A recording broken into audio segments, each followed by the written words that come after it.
Dunia ini sangatlah luas. Dan pastinya, pada dunia yang kita huni ini, masih terdapat tempat-tempat yang masih menjadi misterius, dan belum pernah terpecahkan oleh manusia keberadaannya hingga saat ini. Sehingga, tempat misterius inilah, membuat rasa penasaran dan memikat perhatian kita. Beberapa di antaranya, masih menyimpan rahasia dan belum terungkap hingga kini. Meskipun demikian, dalam Al-Quran dan sabda Rasulullah SAW, sudah dijelaskan tempat misterius yang ada di dunia ini, tapi belum ditemukan lokasinya sampai saat ini. Inilah nama-nama tempat dalam Al-Quran yang masih menjadi misteri dan belum ditemukan keberadaannya. Mari kita jelajahi beberapa tempat ini yang disebutkan dalam Al-Quran dan hadis.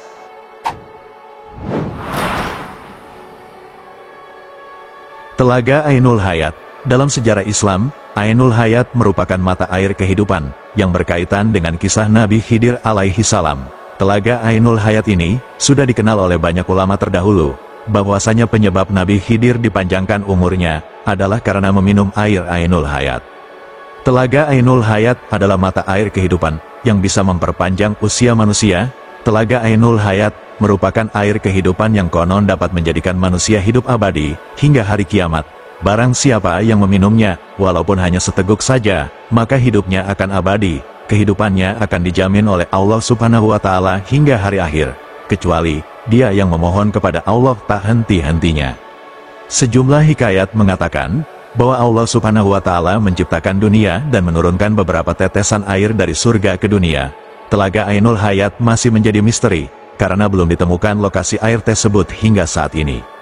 Kisah mengenai Telaga Ainul Hayat ini tercatat dalam Al-Quran Surat Al-Kahfi ayat 83-101.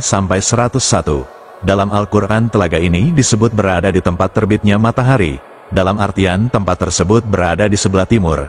Tapi, hingga kini, belum ada yang berhasil menemukan lokasinya. Beberapa sumber mengatakan bahwa Dajjal pernah mandi dan minum air tersebut, sehingga masih tetap hidup sampai saat ini.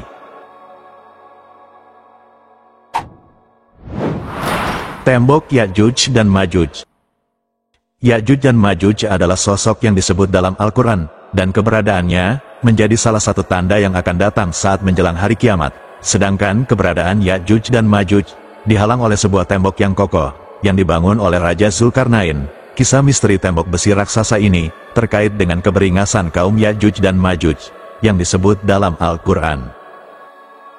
Perihal tembok penghalang Ya'juj dan Ma'juj ini, lantas masih menjadi misteri, bahkan tidak sedikit yang menyebut dan percaya bahwa tembok besar China diyakini sebagai penghalang Ya'juj dan Ma'juj, yang dibuat oleh Zulkarnain.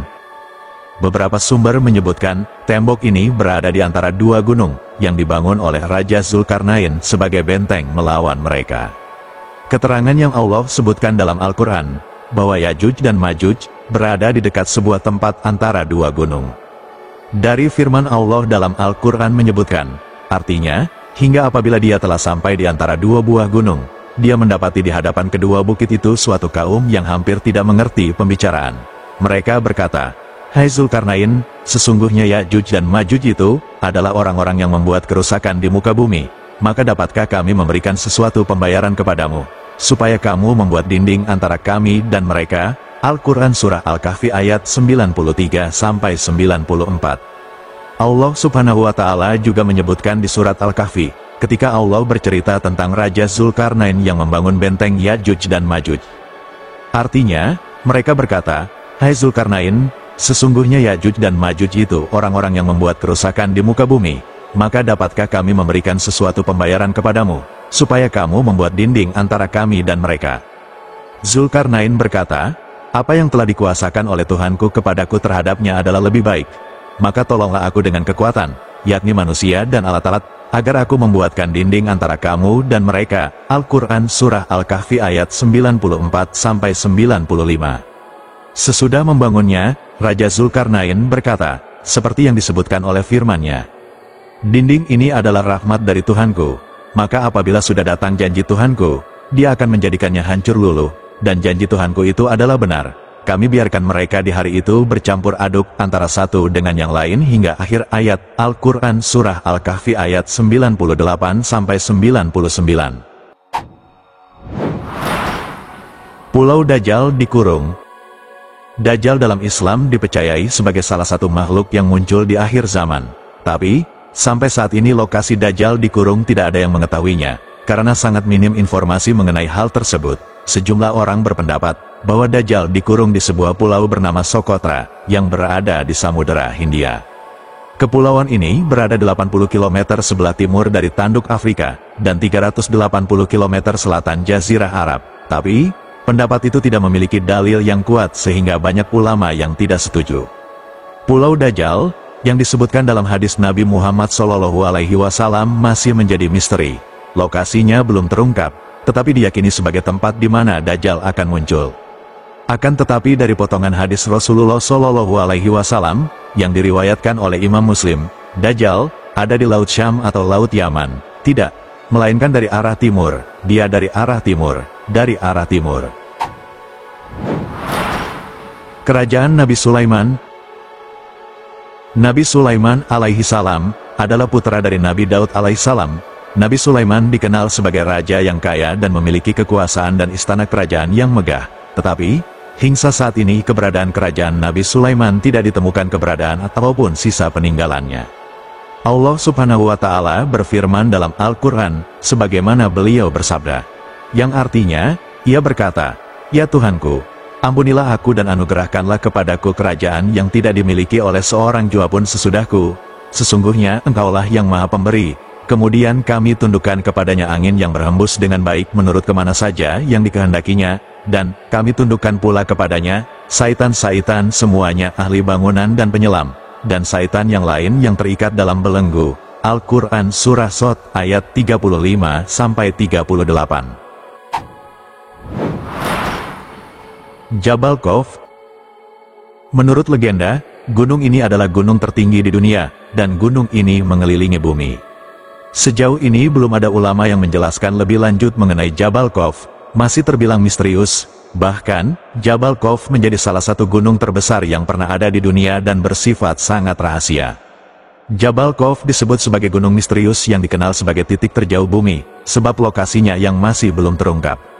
Diceritakan ketika Nabi Muhammad SAW pulang dari perjalanan Isra, Miraj, beliau melihat gunung Jabal Khawf, yang mana di sana tampak pemandangan yang sangat indah. Sinar biru dari langit, yang sehingga membuat Nabi Muhammad terpesona dengan keindahan tersebut. Akhirnya Nabi mengajak malaikat Jibril mengunjungi tempat tersebut. Di dalam Al-Quran sendiri, Jabal Khawf diabadikan dalam sebuah surat Khawf, tapi sampai saat ini tidak ada orang yang mengetahui lokasi dan keberadaannya. Sumur Barhut. Sumur Barhut merupakan sumur yang masih menjadi misteri. Sumur Barhut diyakini ditinggali oleh bangsa jin. Lokasi sumur ini berada di lembah padang pasir bernama Barhut, Hadramaut, Yaman. Selain itu, sumur Barhut diyakini memiliki sumber mata air yang paling buruk di dunia. Sumur Barhut memiliki luas 100 meter, dan memiliki kedalaman 250 meter. Sumur Barhut adalah sebuah legenda, yang masih menjadi perdebatan hingga saat ini, termasuk di sana. Apakah lokasi disimpannya ruh orang kafir? Sebuah riwayat yang datang dari Ibnu Abbas, arwah orang mukmin itu berada di Jabiyah, yaitu negeri Syam, dan arwah orang kafir berada di lembah Barhut atau sumur Barhut. Dari sumur Barhut ini, sahabat Abdullah Ibnu Abbas meriwayatkan hadis dari Rasulullah SAW. Beliau bersabda, sebaik-baiknya air di atas permukaan bumi ini adalah air Zam-Zam, karena di dalamnya terdapat zat yang dapat mengenyangkan dan obat dari penyakit. Dan seburuk-buruknya air di atas permukaan bumi adalah air dari sumur Barhut, yang terletak di Hadramaut, yang pada pagi hari memancarkan air, kemudian pada sore hari mengering hingga tidak terdapat berkas basah di atasnya. Hadis riwayat Imam Tobroni. Sayyidina Ali bin Abi Thalib menuturkan tentang sumur Barhut ini. Sejelek-jeleknya lembah yang berada di tengah-tengah manusia ialah lembah Ahqaf, yaitu lembah yang terletak di Hadramaut, dan sering disebut dengan nama Barhut. Di dalamnya, arwah orang-orang kafir dikumpulkan. Sedangkan sebaik-baiknya lembah ialah lembah yang berada di Makkah, dan lembah yang ditempati Nabi Adam pertama kali turun ke dunia. Dan sebaik-baiknya sumur di tengah-tengah manusia ialah sumur Zam-Zam, dan seburuk-buruknya sumur di tengah-tengah manusia ialah sumur Barhut. Banyak yang mengatakan bahwa lokasi ini adalah awal mula kehancuran dunia, dan menjadi tempat yang paling tidak bisa ditinggali. Nah, Itulah tempat yang belum ditemukan dan sudah dijelaskan dalam Al-Quran mengenainya. Tempat-tempat ini mengajarkan kita tentang keajaiban dan misteri yang tersembunyi di dunia. Meskipun belum ditemukan secara fisik, keberadaan mereka tetap memikat imajinasi kita dan mengajak kita untuk terus mencari pengetahuan dan kebenaran. Semoga kita dapat terus memperdalam pemahaman kita tentang Al-Quran dan mengambil hikmah dari setiap cerita yang terkandung di dalamnya.